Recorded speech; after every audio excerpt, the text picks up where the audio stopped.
Hello and welcome to another episode from the Real Talk and Revenue podcast. We have myself, Francesca, the accountant, and we have Jordan, the therapist, and we bring real powerful conversations around building revenue, building confidence, how the mindset works, all different discussions around to help others in business and in their personal life. So listen in, tune in, let us know what you think, ask questions along the way and we'll be sure to answer them. Enjoy. How are you feeling after you've started Pilates, haven't you? Reformer Pilates. Yeah, I'm a bit achy up top today. Shout out to Anassa. Yeah, I love Anassa. It's got such a good community. I'm really bought into it as well, I love it. I think we're on episode 84, would you believe? I know, that's wild. What started out as us going, let's do our coffee chats and bring it to a podcast. mics. Yeah. And this is the sort of stuff that we kind of talked about in smaller doses before. But I enjoy these conversations. Yeah. Well, they're important. Yeah. Like, it's important to have honest conversations because it's so easy to make assumptions about people's lives or what's going on in their heads because it's going on in yours. Yeah. You notice that you can put on your own feelings on what others might feel, and that's really damaging. Yeah. Because, well, you just do. I think we all do. I do it, and it's wrong. I shouldn't do that. Just because I find something uncomfortable doesn't mean someone else will. Yeah, absolutely. We're all different. We find different things hard and different things easier, don't we, as individuals for whatever reason. Yeah. I'm just thinking, I feel like, I did a post about this yesterday actually on LinkedIn. The secret sauce to running a business and the secret in running life, to be fair, and it is working on yourself constantly. It is. And I think when you work on yourself, I talk about values every bloody episode, I'm sure. But when you work on yourself, you get clear on your values. And I just don't believe in a one size fits all. Like, it's not. Do you know what I mean? Like, and all of these courses and think like, here's my 10-step exactly what I put in my roadmap post. to success. Yeah, what? Bullshit. It is. It's absolute bullshit. 10x your sales, 10x this. You'll get you.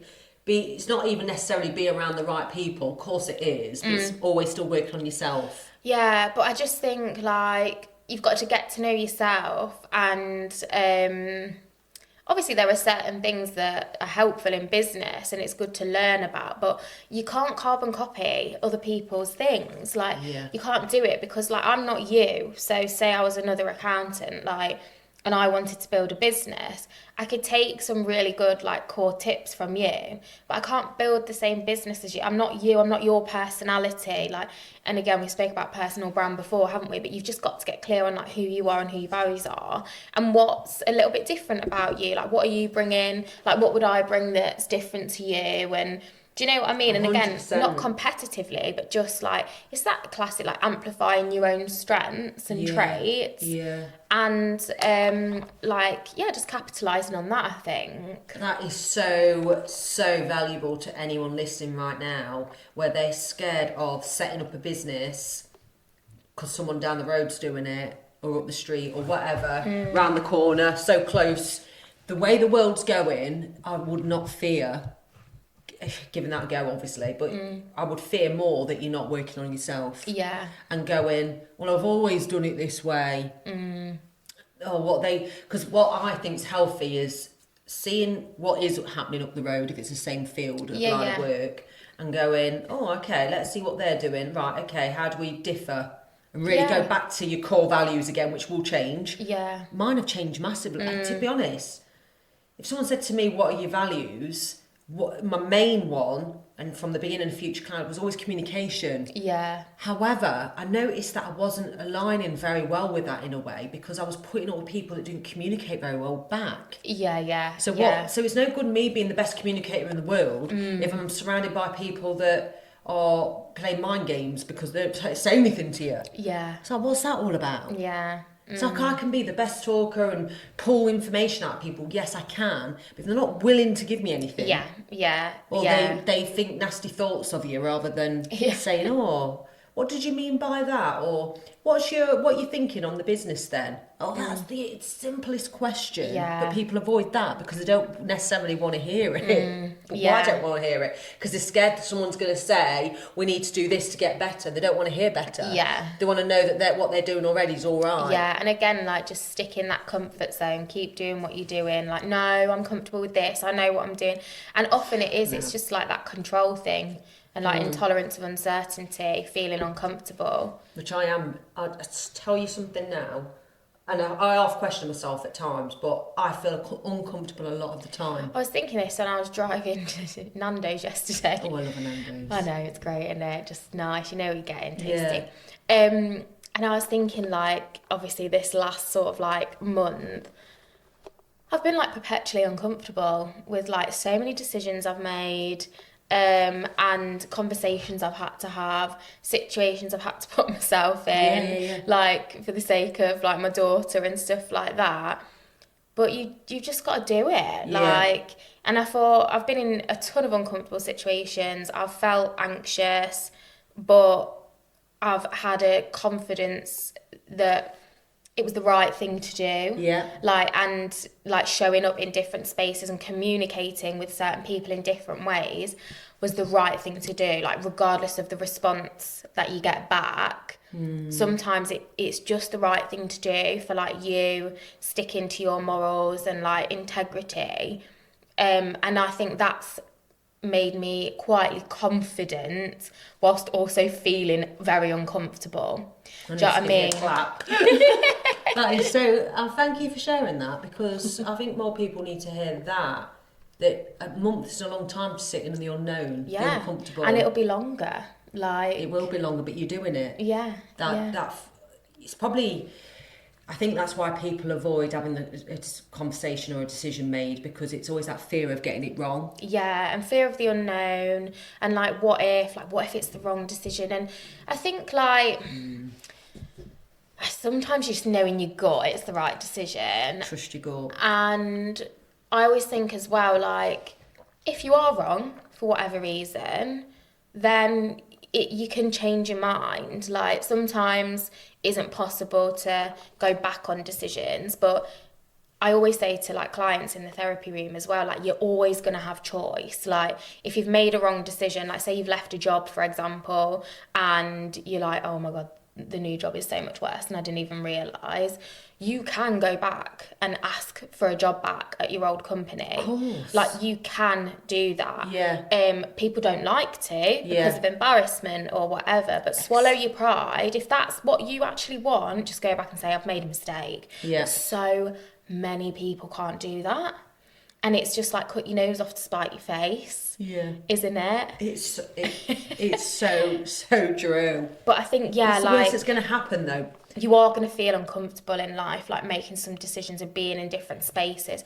That does not mean that it's wrong and that you've made the wrong decision. And I think you've got to carry yourself through it. You can be confident in your decisions and also feel very uncomfortable. Yeah, that is so true. And it's like, I'm a big believer in that thing that you know you need to do but you don't, or that conversation you know you need to have but you don't, is more worse in your head always than the reality. What's that all about?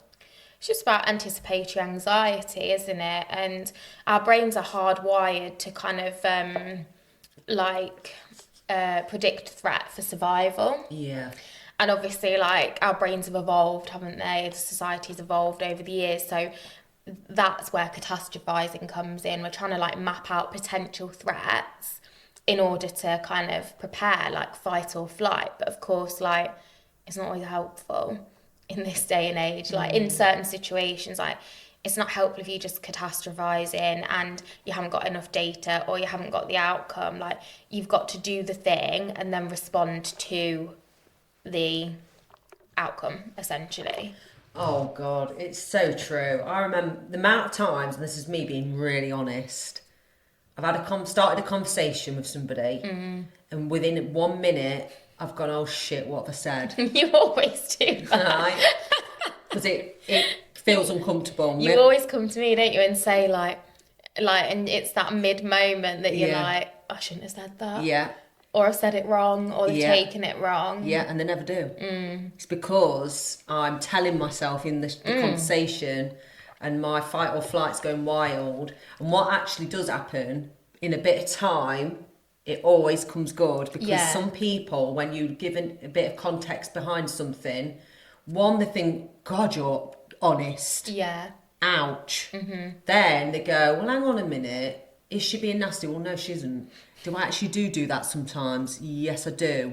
Oh, right, she's trying to make the situation better in reality. Yeah. And then a few days later, it's like, it's getting, the relationship's worked out better. And you're like, But it's borderline backtracking material when you've started a conversation that doesn't land well. Yeah. And then you almost think, no, I can get out of this by apologising, saying I shouldn't have said that. Go back to them a day later, forget what I said, scrap that, we won't do that decision, for example. But you can't do that, because as long as you're coming from a good place and you're trying to make things better, it's really hard to think how I can express how I do things, because I do it so naturally, even if it hurts me. Well, I think it comes with time and practice, if you like, doesn't it? Like, the more you're honest, the more you give your opinions, the more you have difficult conversations, the more automatic it becomes. And it's like your only way of operating. And I think, you know, that's where I am as well. Like, as a therapist, obviously, you're kind of used to having, like, difficult conversations or talking about difficult things. Doesn't mean it's easy, like in your own life, of course. But I can't operate in any other way, because again, it comes back to authenticity, and I just don't like being disingenuous. And if you're like nodding and agreeing with someone and you think like that's a really bad idea, exactly, like you want to be able to say like, and again, it's not because you know you're right, but it's to say like, oh, okay, what makes you think that that's like the best way of doing it? Like, have you thought of this way? It's not about saying this is I wouldn't do that, don't do that, no. It's about saying like, oh, okay, interesting, like it's not like, I'm not sure I'd do it that way, like exactly that. What are you thinking? Like, and just having curiosity, open discussions. But some people, they're not open to it. Defense. But again, it's people that haven't done work on themselves. Like, it's always funny when somebody comes in, I say funny, it's not funny, but like, it's interesting when people come into therapy, they've never had therapy before. Oh, tell me about that then. And maybe it's like been very difficult for them to come into therapy. Like, you know, it's more like, this is the last thing for me to try. And to see like the shift, it's like so rewarding. Because again, like, people make assumptions about like therapy and who it's for, and again, it's because of like outdated attitudes and stigma and things like that. It's like, oh, that's for people that, you know, need to be admitted to hospital. No, it's not. Like, therapy's for everyone. Therapy's for like everyone, every day. It should be a routine thing that we do, like going and getting your eyebrows threaded. Do you know what I mean? Yeah, like, probably even more so than bloody. Yeah, absolutely. Yeah, 100%. So what are people like then when you know they've never had therapy? What's the first consultation normally like? Guarded, I would say, but naturally, because it's a very vulnerable place to be as well, because people kind of know in therapy, like, you're going to be digging into their life, and that's hard. Like, vulnerability is not easy for most people. You know, it involves like putting yourself out there, like, and being open to feeling judged, even if you're not being judged or criticised. Yeah, that's really interesting. It's like bearing your like biggest secrets or wounds or insecurities. And it's exhausting for the person coming in. Yeah, it's just hard. For your trusted client. Yeah. It's exhausting, therapy. Yeah, it can be. It can, especially in the first instance, because you kind of like might be talking about things you've never spoken about with anybody else before. Yeah. So whilst it can be really difficult, often it's a relief, you know, and it, again, like you said, in the same way, it's like, that wasn't as bad as I thought it was going to be. Yeah. Like, you haven't looked at me funny, or you haven't gone, oh my God. Like, they make you feel very normal. Absolutely. They do make you feel because normal. as well, like 9 times out of 10, like, heard it all before. Like, it's just human stuff. Like, do you know what I mean? I can't think of anything off the top of my head where I've been like, you're joking. Like, it's just normal human stuff. It is. It's like, I don't want to rock the apple cart, but please rock the apple cart. Yeah. Whatever that saying is. Upset the apple cart. Rock the boat. Rock the boat. Upset the apple cart. I don't want to rock the boat. A little mashup. Nothing wrong with a bit of rocking on a boat. Nothing wrong with upsetting the apple cart. Yeah. Apple cart? Sometimes you've got to. I don't know. Sometimes you've got to, but people don't like doing it, as you say. And again, it's a conformity thing. People wanting to fit in and be part of a group as well, like not want to like upset people or be like outed, shunned.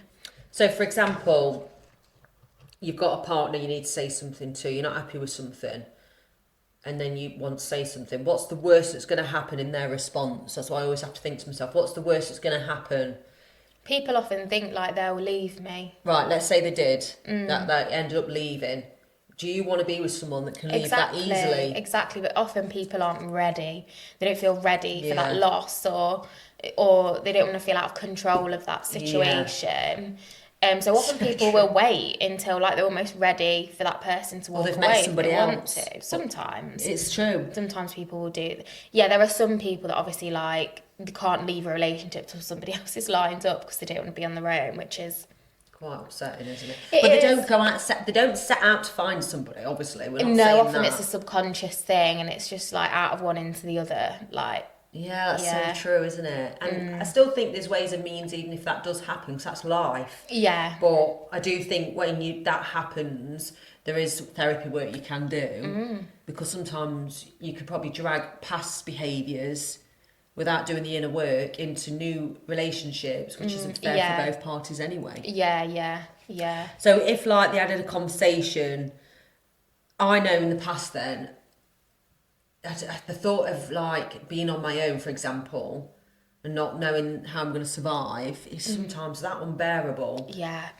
In a way, and I think, God, I can see why people stay stuck, because then your mind will start telling you, well, they're not that bad. I used to do this. We had a laugh the other day. Who am I going to find somebody that can like put up with me? Yeah, and again, it's because we're like our attachment systems are activated. Like we're hardwired to make like pair bonds as well. Like we're not designed to live in isolation, so our brain's like trying to find a way to attach again.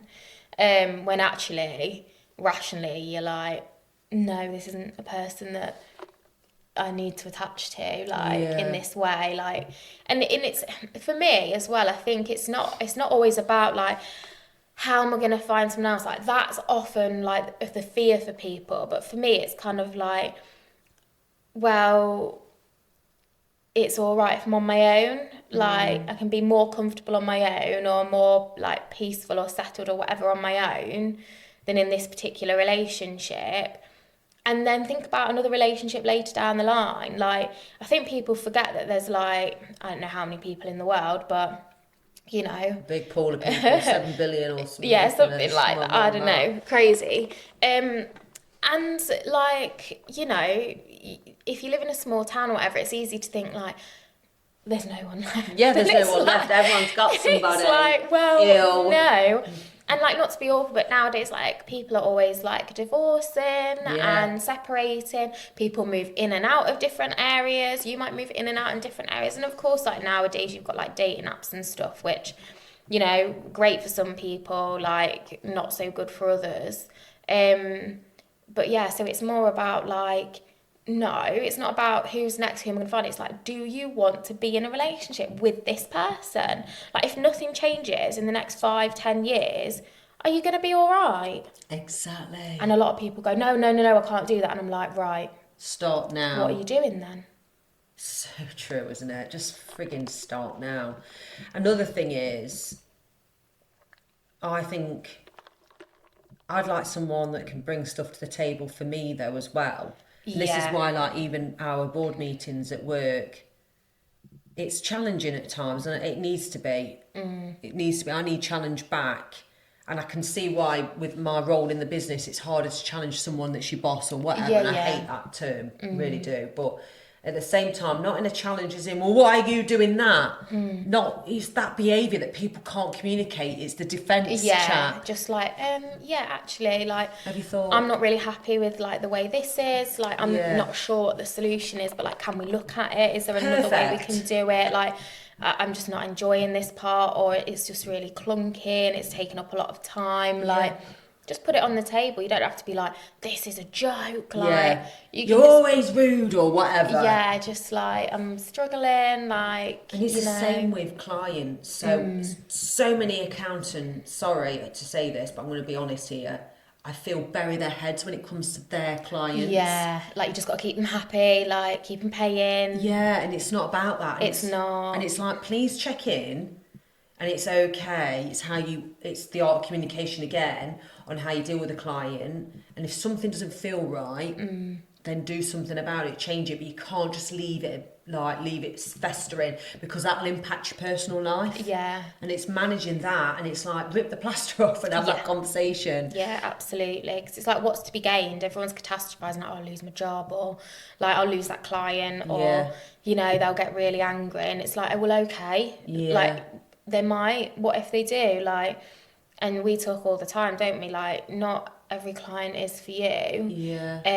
Even at the beginning sometimes, to the end. yeah, and sometimes it's not a good match anymore, or like, you've done a piece of work and you think it's no longer aligned. Like, for both of us, you need a different service, and I need like space for a different kind of client to come in. Exactly that, and I hope that's helped so many people around that. And the communication. Like, it actually upsets me when I think about so many people in the wrong relationships, or in the wrong careers, or working with a colleague that's not, you know, they can't be honest with, or like, it's your life. Like, it makes you miserable. Like, it's your life. Like, you've got to make decisions. And I think, again, like, for some people, and a lot for women, we've kind of been conditioned to not have our needs met. It's normal. Like, that's what's been demonstrated. Like, compromise. And it's like, yeah, but there's got to be like a mutual benefit. Do you know what I mean? Like, yeah, if your needs are consistently going unmet in work, in relationships, in other spaces, like, why? Like, put your needs on the table, you know, put them higher on the priority list. A lot of people can't put their own needs on the priority list. Feel bad, shouldn't do that. Yeah, how selfish of me. But just a little reassurance there. It's essential. Yeah, it is essential. And on that note, we'll leave it. Yeah. I love these conversations when it's a start of the week. That's why I'm glad we set out our podcast on a Monday morning. Yeah, I've changed the day, haven't Yeah, we? so people can, if they can listen to it, start Oh, yeah, it's always come out on a Monday, hasn't it? Yeah. Now we record on a Monday. Yeah, it's working really well for us. Anyway, I hope you enjoy it. And then next week's, let me just have a quick look what we're doing, because I've made a note to it to flow in. It's time management. Interesting.